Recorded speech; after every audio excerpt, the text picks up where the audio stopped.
Well, welcome to the Seven Figure Builder Show. My name is Julie Baranek, founder of Seven Figure Builder, where we help high achieving CEOs connect with their dream clients to scale to seven figures and beyond. And I'm here today with my friend Dianna Woolley. Hey, Dianna. Hey, Julie. I'm excited to chat with you. This will be a unique episode, and I'm really, really excited to talk to you. Well, thank you. I'm quite honored to be here because I've seen many of your podcasts, Julie, and so I'm quite happy to be here. Thank you. Thank you. Absolutely. So, first and foremost, where in the world are you?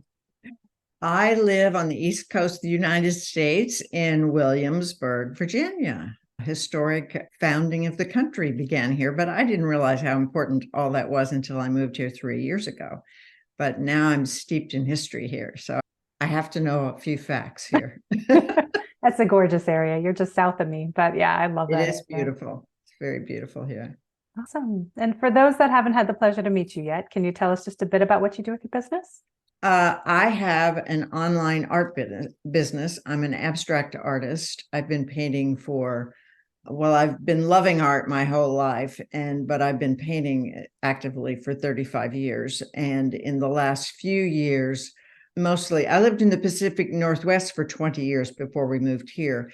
And I was very involved with the art community where I lived. And I had a lot of one-woman shows, and I had a nice client base. And I was also a founder of a collective in Walla Walla, Washington called Combine Art Collective. And so I've spent my life pretty much steeped in art, but for 35 years, I've been painting, and enjoying it. When the pandemic hit and the art shows sort of stopped and gatherings stopped, I decided it was time to really activate my website, and I started selling work online. And so that's what I do now. I still am in a few galleries and show out of my studio, but my online business is my focus now. I love that. And while you've always loved art, you've not always been strictly in the art industry, right? Can you tell us just a bit about what your journey that brought you to where you are now? That is correct. I was a business executive with the Estee Lauder Corporation in Manhattan. I worked for that company for 20 years, and that was something I never thought would happen. I grew up in the middle of Oklahoma and was a young stay-at-home wife that took care of the children, and was a good homemaker and hobbyist and all that, and tennis player, all that good stuff that some women are allowed to do. And then I lived in Hong Kong for several years with my husband, who was in the clothing manufacturing business. So I really became a merchandiser during that time. So I was dealing a lot with color and specifics of men's clothing, and traveling a lot, traveling in the Far East and all over Europe. So I was exposed to a lot of art during that time, although I wasn't specifically thinking how exposed I was. On all those trips, we always managed trips to the museums, and there was a lot of color involved. So leading up to all of this, when we moved back from Hong Kong, we were in the States in New York, and I decided I wasn't going to be a stay-at-home mom anymore. My kids were getting big, and I wanted a job outside of my husband's company. And I looked in the New York Times at an ad and thought, oh, here's the job for me, a nice, glamorous job in cosmetics. So everyone in the cosmetics industry would be laughing right now if they heard this, because when you're in the industry, it's anything but glamorous. It's nothing but work. But of course, from the outside, it looks terrific. But I did land a nice job, a starting position, and I happened to land in the middle of the Estee Lauder's corporate offices, which is surrounded by beautiful artwork on all floors of the executive offices. So I was living in my own museum and loving it the whole time. And it was really feeding me. And just in the last year, I wrote a note to the chairman emeritus, telling him how important those years were to me in the middle of his collection. And it was something he never would have known.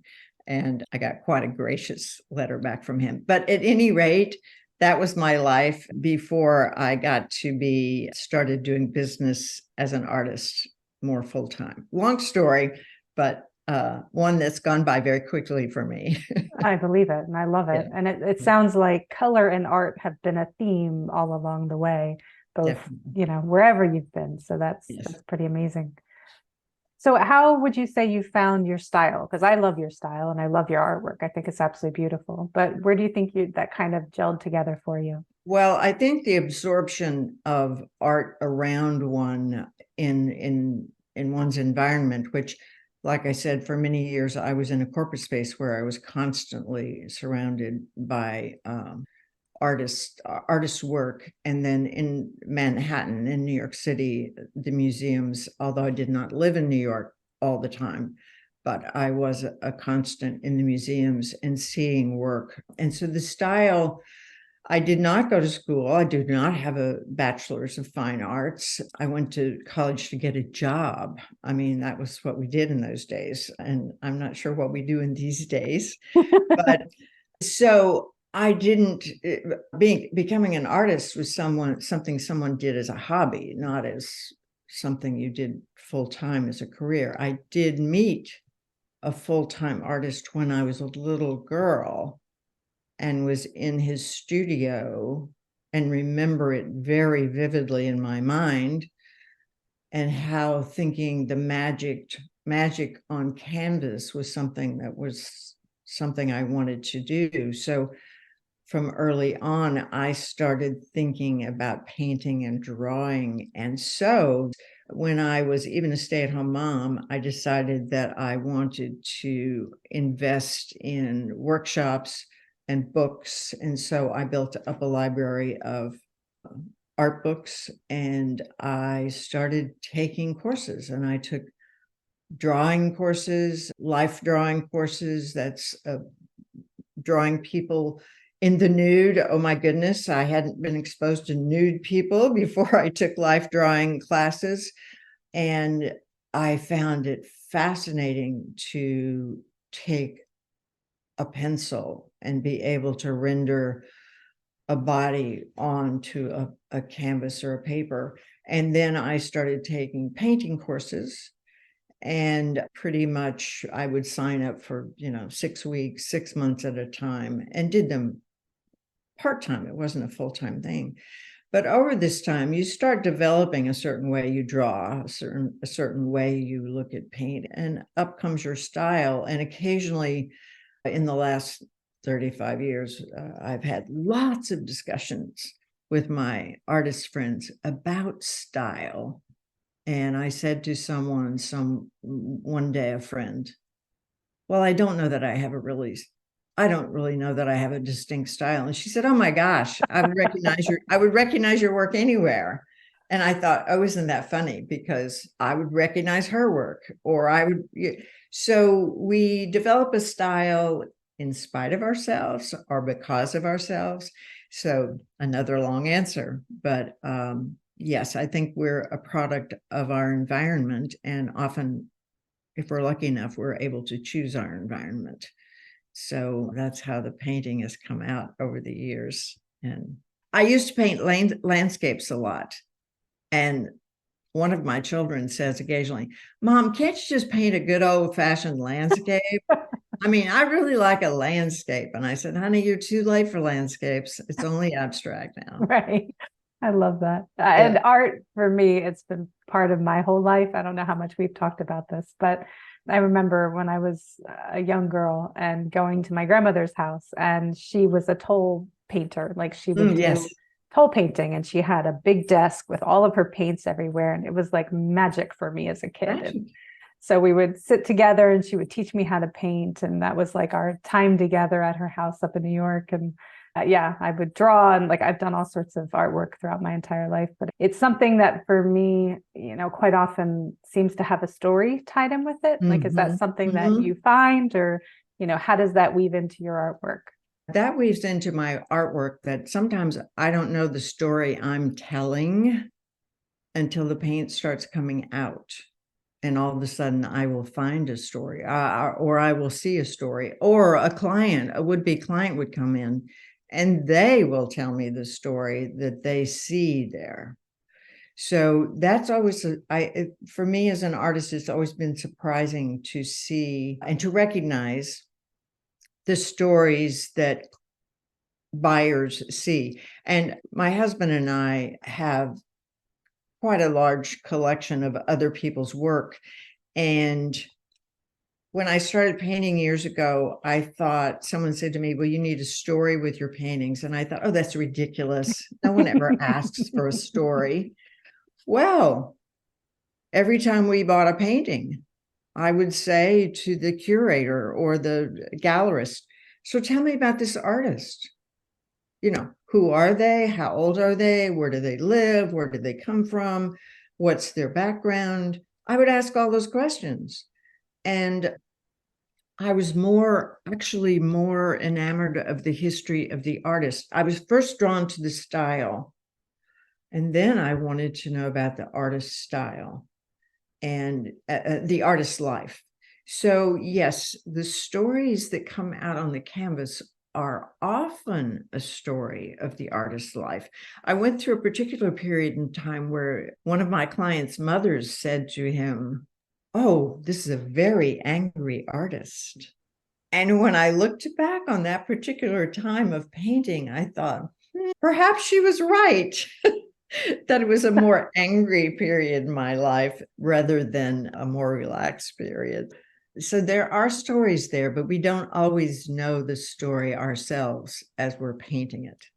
Yeah. But the painting often has a story that goes. I love that. And Yeah. I think it helps make the emotional connection for us as art lovers to the art. That's what tends to resonate. I mean, obviously we love the style, we love, what it looks like, but when you connect emotionally with a piece, it's that much more part of your home, part of a conversation piece. And, for your art, if I'm not mistaken, you do all original pieces, right? Like, Yes, you don't have yes. reproductions. Yeah. So why would somebody want to have those one-of-a-kind pieces in their homes? Like, what draws them to them? Well, I must say, I think the one-of-a-kind business has a lot to do with why I personally own art and personally have shelled out quite a lot of money for a piece, because it is an original piece. It is from someone specific with whatever was in their intellect or in their emotional life. It's captured. I have a part of that artist's life. And that's why I'm interested often in knowing about the artist, because I don't want someone's art. And I don't think it would appeal to me if someone was mentally ill or possessed or evil, or I haven't met many artists like that. Right. But you want that art to feel good in your home. I mean, I see this art every day in my home. Every single day I get up, I eat with it, I sleep with it. It's all around me. So I want to know that it was painted with some sort of positive emotion. And I must say that we have known or met personally 85% of the art that we own in our home. And there's quite a lot. We have either met the person in person, or we have met the person online, or in some way we have a connection with them. So the connection to the art is a connection to another human being. And we don't analyze that too much, but for me, that is true. Also, when someone buys art and brings it into their home, they're buying the artist's legacy, and they're buying a legacy for themselves, for their own family, for their own life, because original art is seldom thrown away. It's not something that's popularly found in the landfill. It might be found in a swap shop or an antique store, or someone who said, we don't know what to do with grandma's paintings, let's take them. But people don't throw it away. Right. So it's a legacy of a time. It's a legacy of a family experience. It's a reminder of where you were, what you were doing, who you were with. the emotions that were surrounding your life at that time, it's a whole huge legacy of emotions that are found in a painting. And there's a great joy for me in thinking that someone would trust me enough to bring my work into their home and cherish it as something that they think their children would want. And there is a lot of discussion in my own family about who is going to own this particular piece and that particular piece. Of my own, most of the family has some of my work already, but of the pieces that we purchased, our young adult families are very interested who's going to own the art that we own. So that legacy will continue for that artist and for me, because we will have collected that art. So there's some comfort in knowing that there's an actual memory of you and the way you lived and the way you thought that's left to make the world a better place, hopefully to make the world a better place. As far as the legacy concerned, I'm also a composite of all the people who have helped me become who I am as an artist. And that includes my workshop leaders, my art tribes, my business tribes now that I'm in the art business, and I literally I have an online business of my own. I've learned from technical people, I've learned from emotional coaches, I've learned from all sorts of advisors, some whom I've paid and some who have accommodated me with just off the cuff conversation, but who have taught me invaluable lessons about how to do business. And I mean, I was in the business, face-to-face business, we would call it, for many years. So I know something about how you act in a business space, but an online space, when you're not a technical person, has many aspects to it that I've had to purchase and been very pleased with the process of supporting other young entrepreneurs whose business it is to teach me how to sell online, or to teach me how to track my clients, or to teach me how to get my clients. Those services to me have been invaluable. And I've been fortunate enough in my practice to be able to afford to hire people to help me like that. All young artists are not enabled in their life or in their time or in their financial process to be able to hire the people they need to help them, which might bring me to my next conversation, which might bring me, one of the goals for my art business is a philanthropic goal, and it probably is my bottom line goal for my art business, is that I've been very blessed and I have a very abundant life, and I've worked very hard for it, but by circumstances of birth only. And that does not mean I was birthed into a wealthy family who had art on the walls, because I wasn't. But my life of abundance shows me or tells me that I should give back to the community that has nurtured my heart and my intellect for so many years. So I would like to see my online business become profitable enough that I felt comfortable giving grants to young artists or some sort of financial assistance at some point in their life or career. Perhaps it's only a workshop they need, or perhaps it's only a residency that they'd love to do, but they can't afford to do it. That's my philanthropic goal is, and right now I give 10% of my sales to that entity. This year, I've given a quite large grant to a local arts center here in Williamsburg.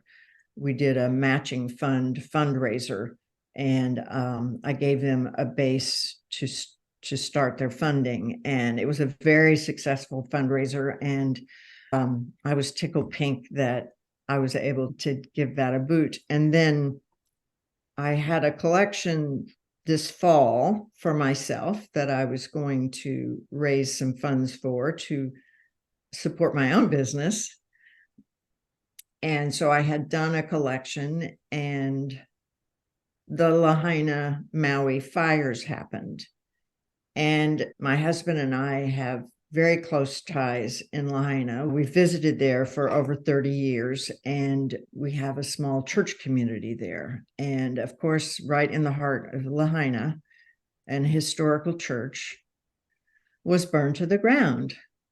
And our hearts were broken for the people, well, whose lives were lost, and for the history and the culture, etc. So I decided that I would make that collection available to people to support the Lahaina Relief Fund. And I've raised almost $4,000 and ready to send that money off to support the relief efforts of this small church and also of a particular artist I know in Lahaina. And that's just something I wasn't expecting, and I really didn't plan on giving that amount of money away. I really thought I needed that money. But in my life of abundance, it was clear to me that I needed to do that right now for that community. So that's what I've done. And I think as my life goes on and my art is taken and sold to more people, that opportunities will come up for me. And most of them will be artistic opportunities to give to other artists or other people struggling. But it's important to me, the philanthropy and the giving back, because I have been blessed with an abundant life, and I'm very grateful for that. So I love that. And that's amazing. And I really think out of generosity comes abundance, right? Both in sharing with others. And I think that's amazing what you're doing with the people, down in Maui, and helping to give back to them and raise funds for them. And, all of the horrible fires that they've, been struggling with and trying to rebuild their community. So I thank you for that. And I really think that's awesome. Do you have more paintings available in that collection, or where are you in that process? I do have more paintings available. I have 10 paintings that are still available, and they're $325 each. They're 10-inch by 10-inch oil paintings, original oil paintings, and there's free shipping. And I am planning to send off an initial check to this group, but these pieces will be available on my website, which is www.diannawoolley.com. And it's normally a $465 value. Normally I sell them for more, and I charge for shipping, but this, like I said, this is a special case that I've wanted to do, and it's worked out very well. And I feel very good about the results. I would be thrilled to sell more of those pieces as people saw fit to buy it. And they will be around for a while, but I'm hoping to wrap this up this month in October. So Awesome. And for those that are listening that want to help contribute to this and really, help the people in Maui, please definitely check out Dianna's website and be able to help contribute towards that. Yes. That would be amazing. Yes. And I'd love for them to check out the website, whether they decide to contribute or not. I am selfish in that way. I'd love for them to, I'd love to share my work with them. I have another project that just came upon me this week. I was speaking with a business person online within another tribe that I'm with right now. And she asked me if I'd be interested in a philanthropic cause that she was supporting in February for a hospital in Colorado. Nice. And I said, of course, I would love to do that. So I feel like that was just another gift from the universe saying, Dianna, this is another way that you can support. And this is not particularly an artist group. This is a group that's supporting young people in a hospital. So, and of course, you might say I'm a big mush for lots of good causes. I love being able to support when it's possible in some way or another. So I am an activist in that way. Not so good at standing on picket lines and things like that, but when I can, I do like to give financially to good causes. Once more, just because I'm so grateful for the life I have. Absolutely. No, I Yeah. love that. And as you're talking about art, I was thinking back. I used to be a professional photographer, and so I would take pictures of family and weddings and, equestrian events and all sorts of stuff. But, I went to a friend's house who was a former client and went into her house. It was, I don't know, 10, 12 years later. And the picture that I took of her and her husband are still on the mantle in their home, like the center of their entire living room area. And it just makes my heart happy. So Definitely. it's something that sticks with people, in your artwork, that you connect with them emotionally and they treasure that for They do. their lifetime and more to There's come. no question. No question. Recently speaking to a young artist friend, and they moved across country, and they got like 1 or 2 cartons, and then the rest was stuck somewhere. And the 1 or 2 cartons had a painting in it, and she hung it over the couch that had been left in the living room. Oh, And she said, as soon as she hung the painting, they were home. That original art brings an amazing sense of peace and well-being, and just it can bring a really health-inducing spirit to someone's home. So I hear story after story about people, how they use it, and how, as you say, even friends of mine who've bought pieces of work from me, and close friends, and I walk in and I see it on their walls, and I really can't believe it. yeah. I, like you just said, there it is in the middle of their home. That's a big responsibility. For sure. Absolutely. You're with them every day. And it's a big emotional rush to realize that you're part of someone's life. And we're all entangled, whether we like it or not. And it is wonderful to be entangled in a good way, because there are so many things that we're entangled in this very day in the news that is so distressing to us all. We're entangled in that, and we don't want to be entangled in that evil that happens in minutes, that can take away lives and families, and we are entangled with that. So when we have the opportunity to be a positive part of someone's life, it's a wonderful responsibility, and really a gift to be in someone else's home. Absolutely. And I know you've met. Go ahead. I don't know if I don't know if a furniture maker, maybe a woodworker who makes a piece. I don't know if a couch maker really has that much emotion tied up in their work. But a piece of art on the wall, or a photograph of the family, or their favorite dog, the whole thing. It's an emotional investment that artists are lucky to be participants in.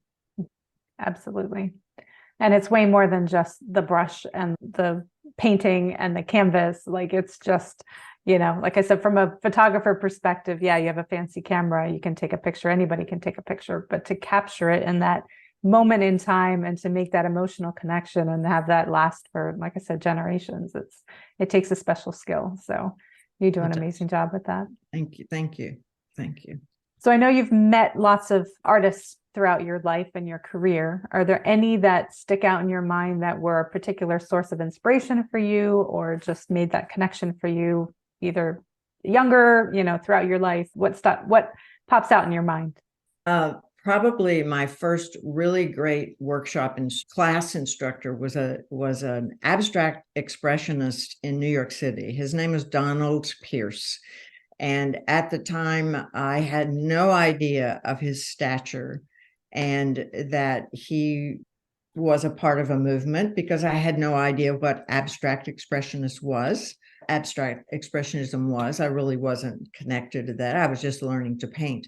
So many, many, many, many years later, I found out that he did have art that was treasured, and that he was a name at the Art Students League, which is a very important organization in New York City. Since then, I've tried to find his work. And now, of course, I could have bought it then, but I was a young housewife. I was shelling out money for a workshop to take lessons from him. His work was way beyond me. And of course, now when I think way beyond me, oh my gosh, what was I thinking? Why didn't I spend that money? But so I've looked for Donald Pierce's work online and I haven't been able to find it. I found it in one auction house one time, and then the pieces were gone before I could even connect with them. And then as far as names in my life, like famous artists that we might know, Joan Mitchell was an abstract expressionist, and I love her use of color and her use of line. And my husband actually took me to a museum in Colorado. It may be about 6 or 8 years ago, and it was called Women of Abstract Expressionism. So there were about 20 women that were well known in the art world at their time, and they did huge canvases, like 20 by 40. I mean, they were huge endeavors. And he saw this little note in a magazine, and he said, "Oh, here's a show you need to go see." And I said, "Oh yeah, we were living in Washington State. Oh yeah, we're going to go to Colorado to see this show." And he says to me, "Yeah, I think we should go to Colorado to see this show." So as a little gift and a little splurge for me, we were able to go to Denver, and we saw the show, and it was full of women who painted in the 80s, 70s, 60s, 70s, 80s. And the work just blew me away. And I didn't want to leave the museum because there was an aura. The women were there. And of course, the stories were all on the wall. And they've been immortalized in 9th Street Women, which is an art book. And so those women of that era, abstract expressionism, and that era has affected a lot of artists at this point in time as well. We're beginning to call our work gestural abstraction instead of abstract expressionism, because we're always searching for a new label for a specific kind of work. But I would say those women, and even those men, Jasper Johns was a little bit before abstract expressionism, but he was growing into that. He's one of my favorite men artists, and someone, I have lots of his books, and I have written him several letters. He is still alive. He's in his 90s, and he lives in Connecticut, and a very secluded life. And I have written him a few letters, and actually I've had some lovely responses from his gatekeepers, which of course, at 90 years old and a famous artist, I don't even know if he's well or not well. I mean, he could be very healthy and he could be but I wrote him to say how much his work had meant to me in my own life. And I thought, if you're an old man and you can't paint much anymore, and I don't know if he even does, perhaps it'll make a difference to you to know that there was an individual person whose life you impacted. We went to see the Broad Museum in Los Angeles last year, and his work was there. And I wrote another letter after I saw his work again.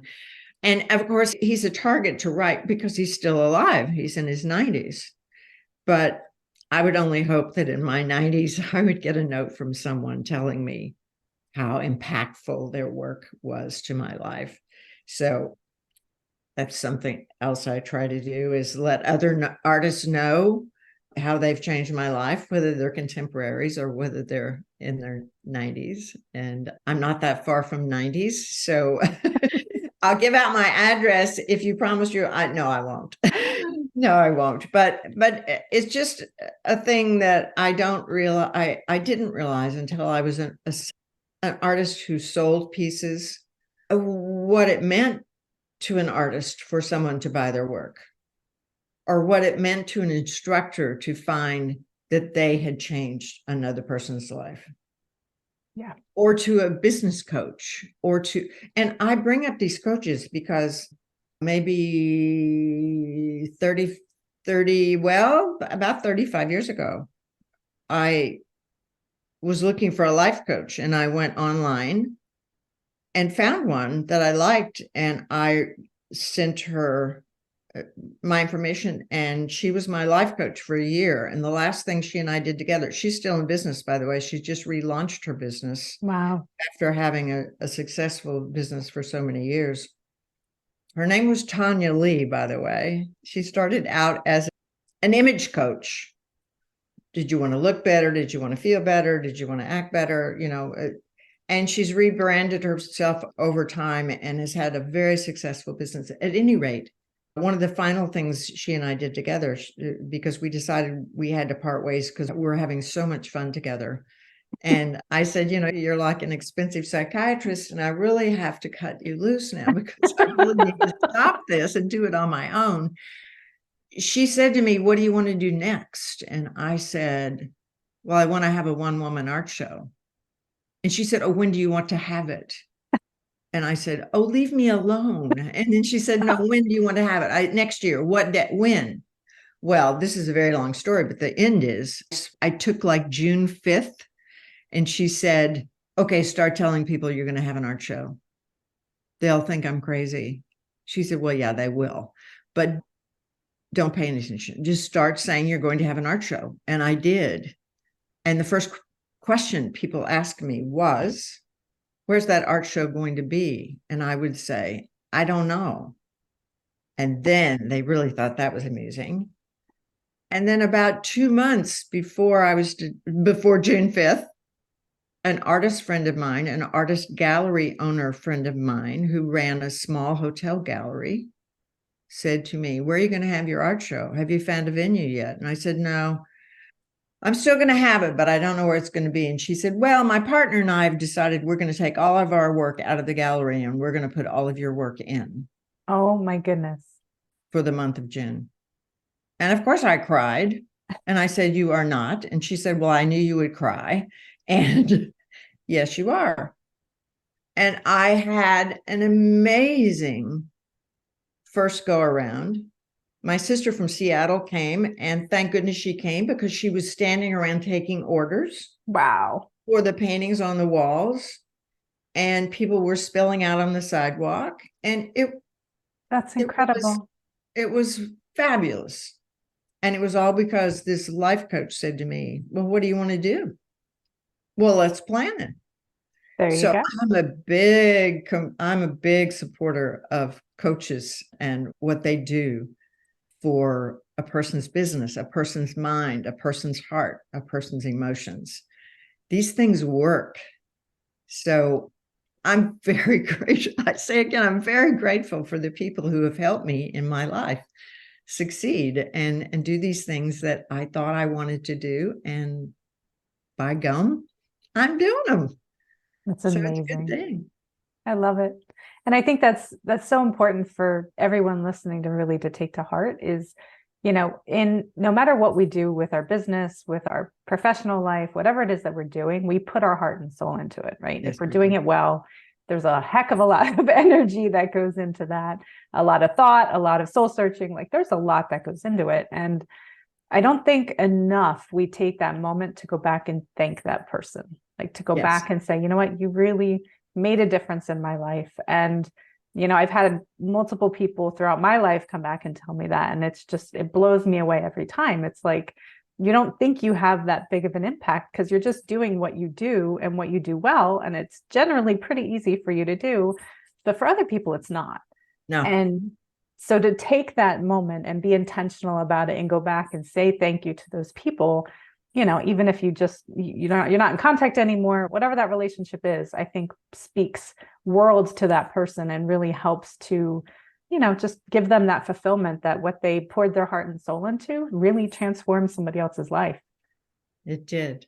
And this first coach has been, as I said, she's been relaunching her business. And I sent a DM to her and said, I'm not sure that you remember, but I think I was your first client, because she told me years later, that I was her first client. Wow. And she was scared to death. Oh. because I was her first client. She was a big responsibility. So I wrote her and I said, you know what you launched when you launched me. So, and she wrote me back and said, oh, of course I remember. And, and just touched base with me and I loved that she remembered and she loved that I remembered too. So, yeah, it's the little things. They make a huge impact. Turns into big things for us all. Absolutely. So, Julie, thank you so much for giving me this opportunity to talk with you. I'm very impressed with what you do with your business and how engaged and how curious and how creative you are. So I'm in awe that I got to talk to you today. And I really, really appreciate your support of my work. Thank you. That means a lot. And I wasn't fishing for compliments. No, I didn't expect her. I do appreciate it. Absolutely. No, and it's been awesome, that we've become friends, and I've really been excited to watch you grow in your business and just really, come into your own. And it's really exciting. So I love it. Okay. So you've accomplished a ton through your career. How do you define success? What does that look like for you?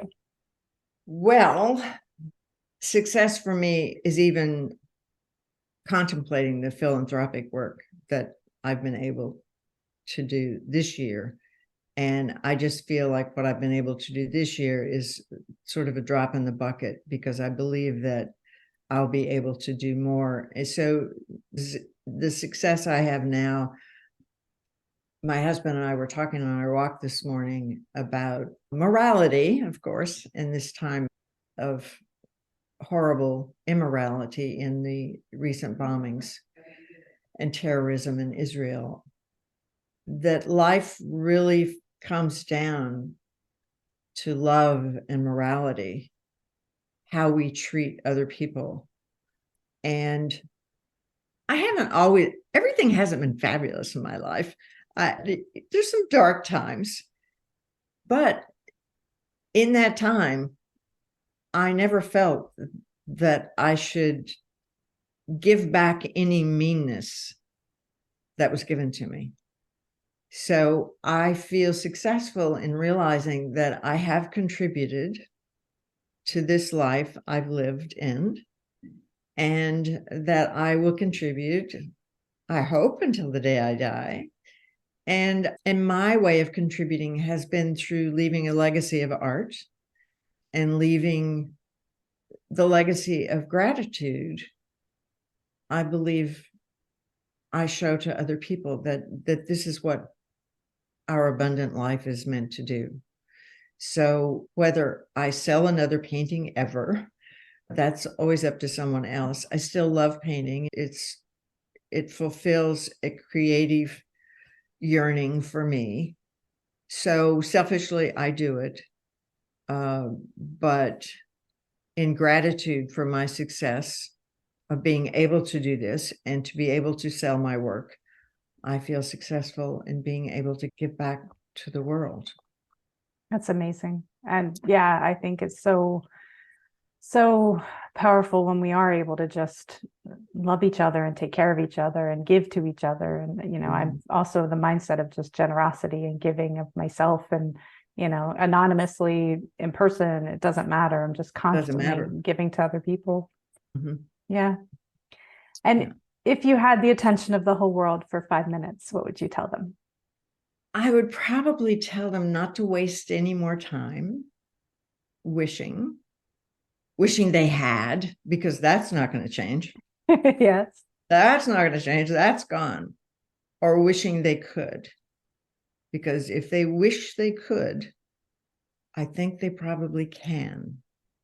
Now, there's probably not a room in the palace in Buckingham there for another queen or another king. So if that's what you want, I don't think it's going to happen. But if there's amazing things that can happen if you just realize you can do those things. It's all inside of you. You can do those things. So don't be afraid to do them, and don't be afraid to say them out loud, and don't be afraid to write them down because somebody might see it. And then what would they think about you? Quit worrying about that. Just think that you can. And I think that if you can, so that would be my advice. I And love I it. hope that if you think you can, you will. Yeah. And that takes you back to your first show, right? Just speaking Yeah. it out there and setting a goal, and it's big and scary. That's Big and okay. scary. Just do it Big and anyway, scary. and Do it'll it. happen. Yeah. Do it anyway. That's awesome. Well, Yeah. thank you, Diana. I appreciate you being on today. This was a lot of fun.